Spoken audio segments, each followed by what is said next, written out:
Y también hablamos de salud en Directo América. Ya está conmigo en el estudio Mar Romero Sala. Mar, bienvenida. Feliz martes. Vamos a empezar hablando de la desigualdad, lamentablemente, en la distribución de las vacunas contra el COVID-19, porque hay cifras de las organizaciones sociales. ¿Cómo están estas cifras, Mar? Pues son varias organizaciones sociales, también voces de expertos que han publicado un nuevo informe. Ahora detallaremos las cifras. Justo antes, escuchemos un poco cuál ha sido también el llamado de atención de estas organizaciones a los gobiernos por esta distribución tan inequitativa de las vacunas en todo el mundo y algo que pues, muchos consideran que va a hacer que no se termine la pandemia pronto. Escuchémoslo. Más de 5 millones de personas han muerto por COVID-19. La economía global ha sufrido un golpe de billones de dólares y ahora estamos en una situación absurda, donde países de Europa vuelven a las cuarentenas por un movimiento antivacunas, a la vez que los países donde trabajamos como Comité Internacional de Rescate tienen porcentajes de vacunación inferiores al 5%. Es un fracaso de calado global. Este informe que han publicado las organizaciones sociales y voces expertas juntadas en el panel independiente para la preparación y para la respuesta destaca básicamente que la mortalidad en los países de ingresos bajos ha aumentado desproporcionadamente si se compara con el aumento de mortalidad por COVID-19 en los países de ingresos altos. Precisamente esa cifra es el 338% de aumento en los países de ingresos bajos, casi el triple de lo que sucede con los países de ingresos altos, una desigualdad muy fuerte y precisamente además eso también sucede pues por esa distribución inequitativa de las vacunas, ¿no? En esta franja de los países sin recursos se han distribuido 4 dosis de vacunas por cada 100 personas, algo que no tiene nada que ver con las cifras que manejamos en los países del norte global. Este informe además llega justo una semana antes de que la Organización Mundial del Comercio se reúna para hablar de liberar las patentes de las vacunas y de los tratamientos contra el COVID-19 y por eso también hay varias organizaciones que se están sumando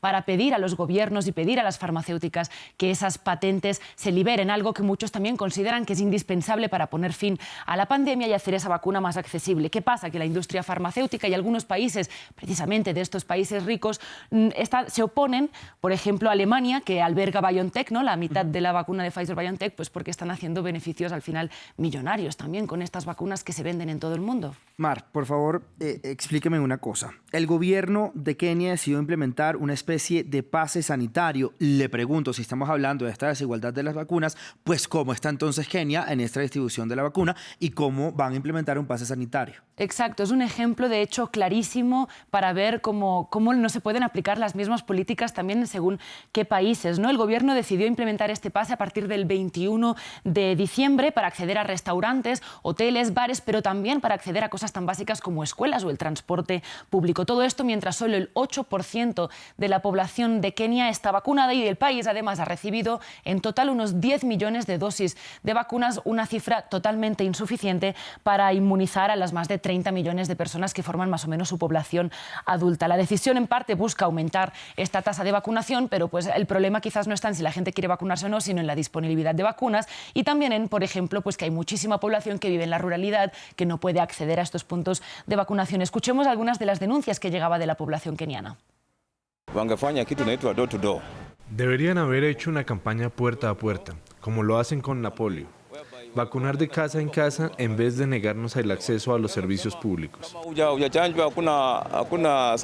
El gobierno debe tenernos en cuenta a todos. Vamos a ver entonces cómo se implementa o no esta medida, Mar. Pero vamos ahora a hablar de buenas noticias de la vacuna de Pfizer. Le pregunto qué datos nuevos tenemos. Pues la compañía publicó datos, importante recordar que siguen siendo datos de la misma compañía, de un estudio a medio plazo sobre la protección de esta vacuna en los jóvenes entre los 12 y los 15 años. Y los datos, la noticia es buena, son datos prometedores. Básicamente, esta vacuna, cuando se dio a estos jóvenes entre los 12 y los 15 años, protegió del contagio hasta en un 100%, un número completo. Ahora bien, detallemos de dónde viene esa cifra para entenderlo mejor. El estudio se hizo con más de 2.200 participantes, se dividieron en 2 grupos, los vacunados vacunados y los no vacunados, es decir, los que recibieron un placebo. Y entre los que recibieron un placebo en vez de la vacuna hubo unos 30 contagios de COVID-19. Entre los que estaban completamente vacunados hubo 0 contagios. Por eso esta cifra del resultado del estudio es tan redonda. Son buenas noticias, son datos prometedores, pero eso no quita que cuando la vacuna se administre a millones de jóvenes detectemos algunos contagios también en esta franja de edad. Pero en cualquier caso es una buena noticia, pues, de prevenir los contagios y la transmisión. Sin duda, Mari, a nosotros nos encanta saber qué piensan nuestros televidentes sobre nuestras secciones del programa. Tenemos precisamente una encuesta en nuestro Instagram oficial de France 24 en español sobre las vacunas de COVID-19. ¿Qué queremos saber, Mar?